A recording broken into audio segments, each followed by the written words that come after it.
How's everybody doing today? I've been saying I'm going to do a review of my 2015 Dodge Charger for a while now, and I've just neglected to do it. I haven't had much time. My work schedule's changed. But today I had a little bit of extra free time, so I figured I'd do a complete review of my car. If anybody has any questions, please don't hesitate to let me know. I will answer any questions you may have. I've had the car for about a year now, put 9,700 miles on it, loved every minute of it. The only modification I've done is I put a K&N cold air intake on it. You can look and see on my other video what you think of that. I would like to get a better exhaust clip. I might try to do that while we're here today. So let's go ahead and get started. So for 2015, obviously they changed the body style up quite a bit, which is okay. It grew on me after a while. My wife kind of picked this car out. We went to go buy a Challenger and ended up coming home with a Charger. The only thing I really am disappointed about is that the Chargers do not come with manual transmission. However, with that said, the new 8-speed ZF automatic transmission is absolutely fantastic. I have taken this car on a road course track out here in Tucson, Arizona, and this transmission will run any 6-speed manual stock 5.7 Hemi you go up against. It will outrun it in a straight line, stock to stock, obviously. If there's any modifications done, that's a different story.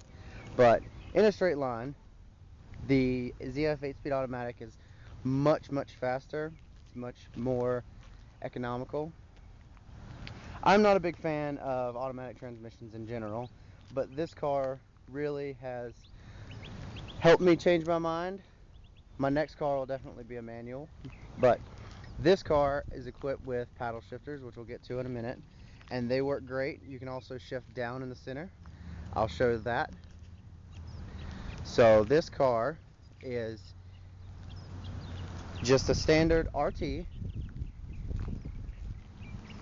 not an RT Max, not an RT Plus, just a standard RT. I ordered it with, it's Arizona. My last car had leather seats and a sunroof, and I decided I did not want that because leather seats get really hot in Arizona. That's okay on the new RT Maxes, or RT Plus I should say. They have cooled seats. I actually got the opportunity to drive a Chrysler 300 while this car was getting maintenance work done on it. The Dodge dealership loaned me a Chrysler 300 with the ventilated seats on it, and it was fantastic. I should have bought the leather seats, but that's okay. I'm happy with my decision. It doesn't make the car's performance change any. This car actually is equipped with remote start, so we'll go ahead and fire it up.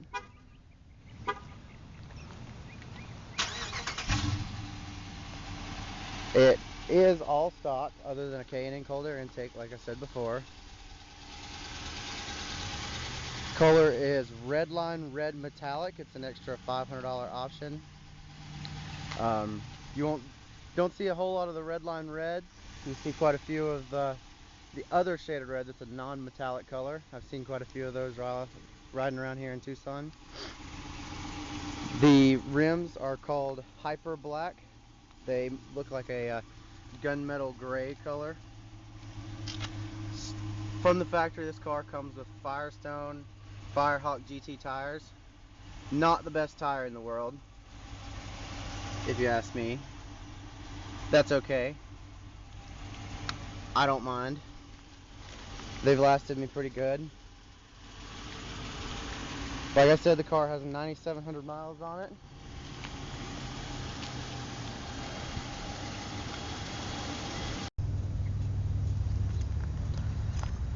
Alright, I'm going to show everybody a little bit of the interior.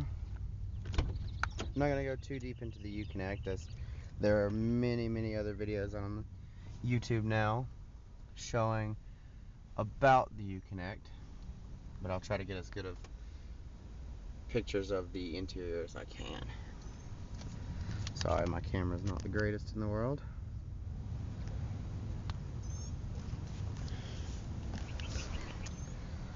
Does come with a leather wrap steering wheel, leather wrap ship knob. Let's go ahead and start it up. Little Charger emblem pops up on the dash there. You got actual real metal paddle shifters up and down on the left side. Got a nice brushed look to it. I like how on the 15s it's this honeycomb looking material. It's pretty nice. The 2015 Chargers weren't actually available with heated cup holders, which I thought was a little bit strange because the previous models had it, so I'm not too concerned with that. But these do have lighted cup holders. You can see a little bit of the light ring around it. Car looks really good at night. Show you a little around the back seat. I do have a 5-year-old, so as you can tell, there's plenty of room for a child in the back of this car. I'm 5'7", and I probably have a good 10 inches of leg room, so you can have a family with this car. It is very, very possible. I'm a big advocate of people buying this car, and I think that more people should sell them. More people should purchase them. You do have a little armrest that folds down with cup holders back here. My son absolutely loves this.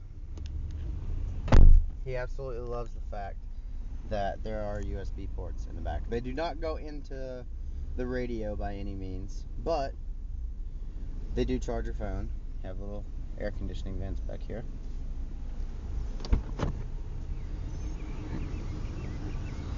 Go ahead and see how she sounds.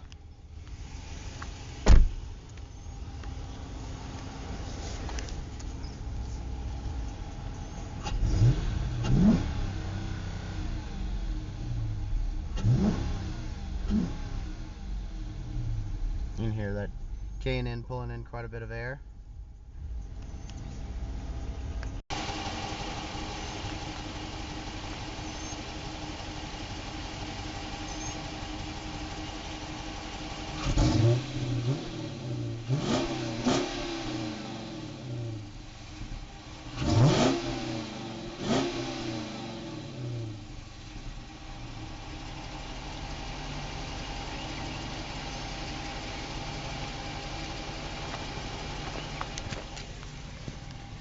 Sounds pretty good for stock exhaust, if you ask me.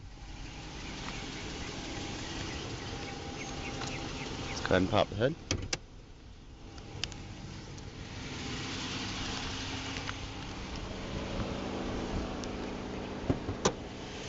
Like I said earlier, I did put a K&N cold air intake on this car. Did help out with the fuel mileage a little bit. Made it a little bit louder, gave it a little bit more power, gave it a little better throttle response. Well worth it. I don't know if you can see it too well in the video,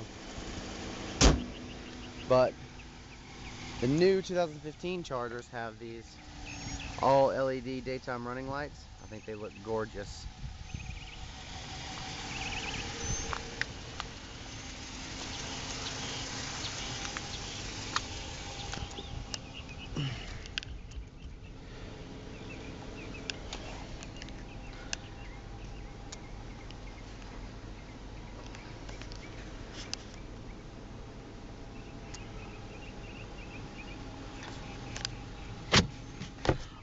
On the Chargers, you do have up here on the mirror, I don't know how well it'll show, but you do have a Uconnect assist button and a 911 assist button. So if you ever need to call 911, hit that. It'll give you 10 seconds to opt out. I've had to do it once because a drunk driver almost hit me.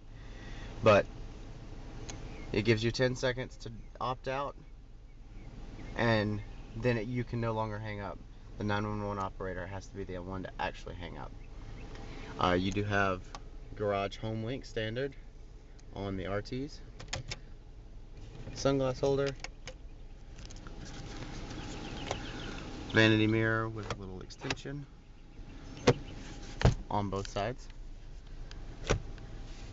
A little extension. If anyone was ever wondering, gas cap is right there on the door. You can actually change this display to show all different things. You can tell your oil life, just had an oil change, battery voltage, oil pressure, oil temp, trans temp, coolant temp, tire pressure. You can find out a multitude of things. I know it says 14.9 miles to the gallon, but that's just mostly because I have a heavy foot. If you drive it like a normal human being, you will pull about 18 miles to the gallon city, and this car actually is equipped with cylinder deactivation in the 5.7 Hemis. The cylinder deactivation cuts off 4 cylinders while you're on the interstate or at certain speeds, and it greatly increases your fuel economy. I get about 27 miles to the gallon at 80 miles an hour on the interstate with a headwind. It's pretty good. So just because somebody says, oh, you have a Hemi, you must use a lot of gas, that's not true. The Hemi gets just as good, if not better, gas mileage on the interstate than the V6 will. I know a lot of police departments opt for the Hemi anyway because they get better fuel economy on the interstate than the V6. That's just my own 2 cents. You can take it as however you want it. You can change, you can look at all your trip info, what you've got, how your audio is working right now, different messages. If you need an oil change, it'll store it here and it'll remind you. Here's how you get in the screen setup. You can change, see how each part highlighted a different color. Up there now it's the clock. Now it's the gas mileage indicator. You bring it down here to your current gear. Odometer. You can show it, you can hide it, so you don't have to see how many miles you have on it. I choose to show it. All of this can be done with this little directional pad right here on the screen. It does have hands-free calling, so I have a country accent, so it doesn't understand me that well. But if you're from anywhere other than the South, because I have a very, very thick, I used to, I don't, since I joined the military, it's not so bad. But when I first got it, you could not understand. This car couldn't understand anything I said. It's gotten pretty good with me now. It starts to learn you after a while, I think. You can call. This is how you activate your voice commands. So you can actually voice dial your navigation. So you can dial and so you can actually tell the car where you want to go, and it can plug it into the navigation without ever having to take your hands off the steering wheel. Hang up the call. Cruise control. These blanks would be used for the adaptive cruise control in the little more loaded models. Let's take another quick walk around. Show you the trunk space. This is a pretty large car if you haven't ever seen one. So this car does have quite a bit of trunk space. To open the trunk while outside of the car, there's a little black button here. Press that, trunk opens automatically. Like I said, I don't know the exact cubic feet, but it does have quite a bit. Comes with a little cargo net.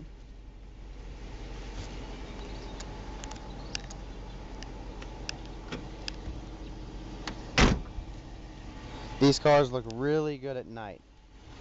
The tail light panel back here, the entire tail light panel lights up with a really soft LED light. Looks pretty good. Well, thank you everybody for watching this video. Please let me know any questions, comments, concerns. I'll be more than willing to answer any questions you might have. Once again, thank you for watching. Hope you have a good day.